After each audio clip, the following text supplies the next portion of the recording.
everybody, welcome back to the Rantin Review Pro Wrestling. We're talking today about the news from this past week in the world of pro wrestling and sports entertainment. I did check out SmackDown this past week, and it was a pretty good show. I enjoyed SmackDown for what it did. They started their World Cup or Intercontinental Cup, International Cup, whatever. There's a tournament, which is a rare thing for WWE. They usually don't do the tournament things.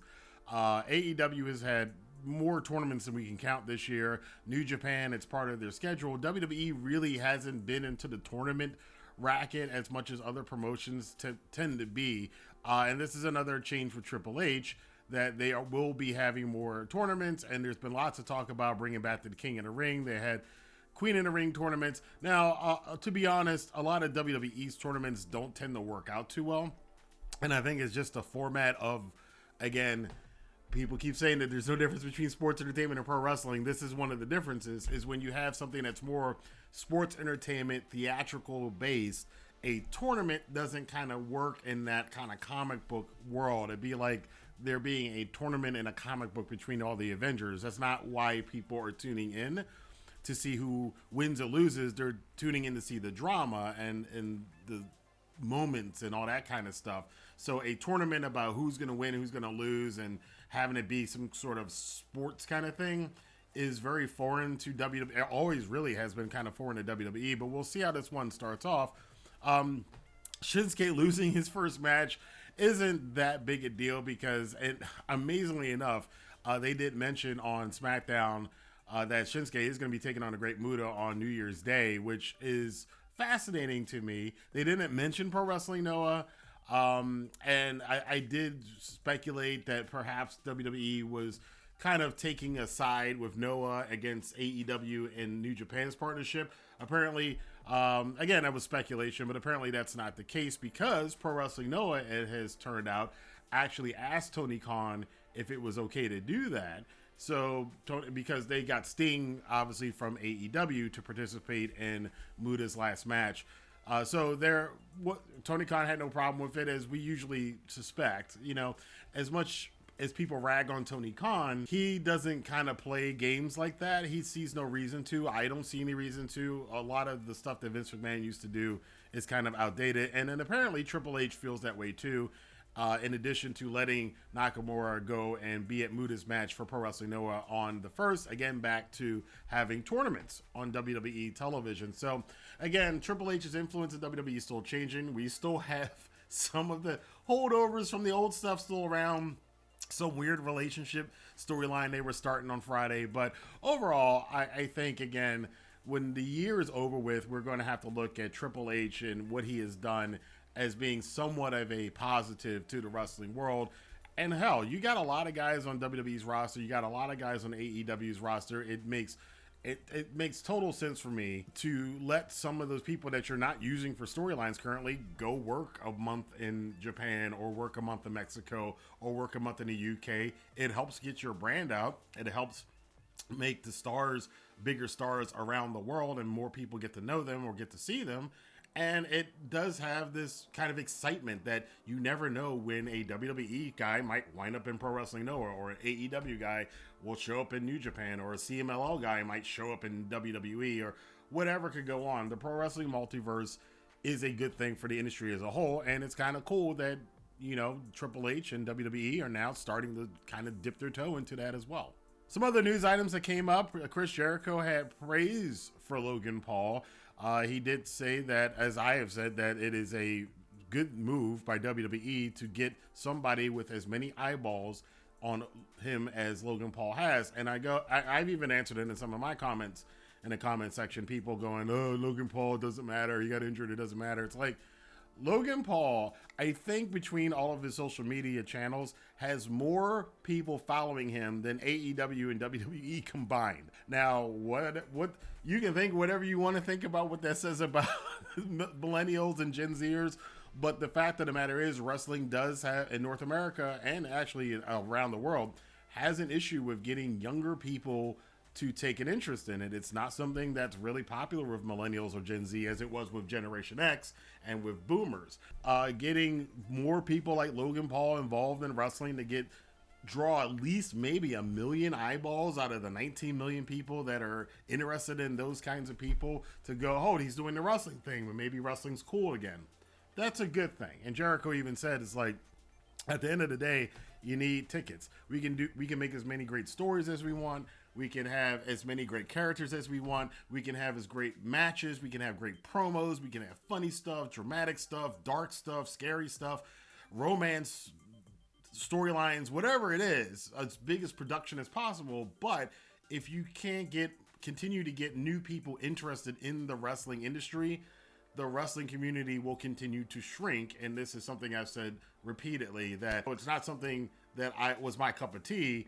I see the business, not only just WWE, but the wrestling business as a whole, a positive of having Logan Paul involved in wrestling with all of his fan base, and maybe getting some of those people, any of those people, to become wrestling fans. It's the way it worked for me. It's the way it worked for a lot of people in my era with the MTV stuff.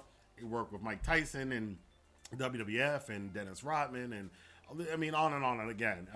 Way back even to stuff like Jerry Lawler and Andy Kaufman. A lot of those things get people who typically wouldn't really be interested in wrestling to take an interest in it. So I have no problems with those things. As long as you don't put a world title on these guys, that's probably the best way to go about it. I've been following this whole drama going on with Nick Aldis and the NWA, and they had their pay-per-view over the weekend, and they did crown a new NWA World Champion.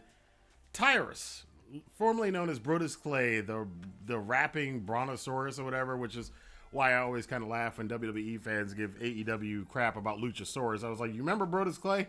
So Brodus, at least Luchasaurus is a more mobile wrestler than Brodus Clay. But Brodus Clay, who is, getting up there in age, did win the championship in the triple threat match. And a lot of fans were not happy about it. A lot of fans are now really throwing a lot of fire on social media at Billy Corgan. The NWA World Heavyweight Championship, which legacies of Harley Race and of Lou Thez and of Ric Flair and Dusty Rhodes and Ricky Steamboat and the Funk Brother and so on and so forth. And now even in recent times with Cody Rhodes and Nick Aldis and even Matt Cardona, I think a lot of fans would prefer as a champion. But Tyrus, a lot of people have issues with him performance standpoint, that he's not a very mobile wrestler. Hard to say that he's the best wrestler on the planet, but they did put the championship on him. I don't know. I can't say to Billy Corgan how he should book his business, but I will say, personally speaking, it doesn't really encourage me to want to watch the NWA with Tyrus, a guy who's probably, no offense to him, he's a performer. He gets in the ring, he does things that none of us can do. But I think his days as a performer, he's not quite in his prime, let's put it that way. So there was a lot of conjecture about that over the weekend. And the crowded space of wrestling promotions in North America continues to get crowded because one of my favorite play-by-play guys, who has been the voice of the English voice of New Japan's golden era, Kevin Kelly, is now starting his own wrestling promotion. He is starting American Excellence Wrestling, which will be doing as a debut show at the Hamburg Fieldhouse, which a lot of old school WWE fans will definitely know. A lot of historic matches have happened in that arena. He put out this tweet on November the 13th. The flag and the logos looks interesting. It looks like, and the thing that's confusing to me about this, especially with Kevin Kelly, who is part of a lot of the pro wrestling multiverse as it is, I would think from somebody from that perspective, you've got MLW, you've got the NWA, you've got Ring of Honor kind of back, you've got Impact Wrestling, you've got all of this stuff going on. Does North America really need another wrestling company, another non-major league wrestling company, I'll put it that way? But Kevin Kelly, he's been in the business a long time. The guy's got a good mind for the business. I'd be interested in seeing what his show has to offer. I'm not so sure with as busy and as much time as it takes to keep up with the shows that we just have now, the promotions we have now, if yet another Ring of Honor kind of wrestling promotion is really necessary. But we'll see what spin they take on it. And that's going to be the big thing with Kevin Kelly's promotion.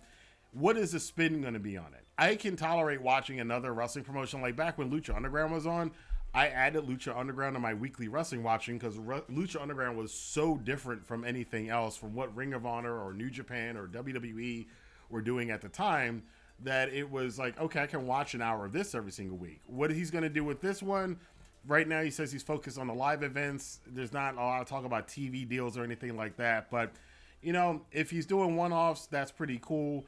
Maybe he can pull in a lot of different guys. It depends on the guys he's going to be able to get to perform on these shows. But we'll see what comes of American Excellence Promotion, emphasis on the X, which is very 90s, but, you know, hey, it's all good.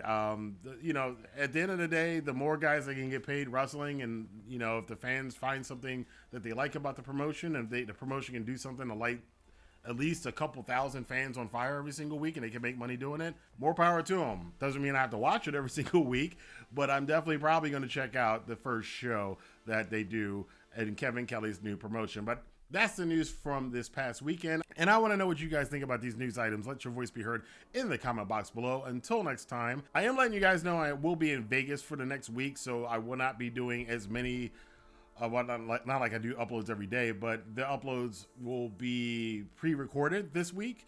So I am making some videos right now as I'm doing this one and other ones that I will be releasing throughout the week. That'll be more general topics and probably not specific. If something major happens, I'll probably do a live stream or something from my hotel room to talk about what's going on in the world of pro wrestling and sports entertainment. But if you're interested in some other stuff, there's a big news story going on over in the financial world with the crypto world and FTX and even BlockFi, which I used to talk about on this channel. And yeah, if you're involved and interested in that stuff, check out the link wherever it is for Wrestling with Finance channel. And until next time, I'll see you guys here for more news, rumors, and commentary on the Rantin Review Pro Wrestling. Have a good day.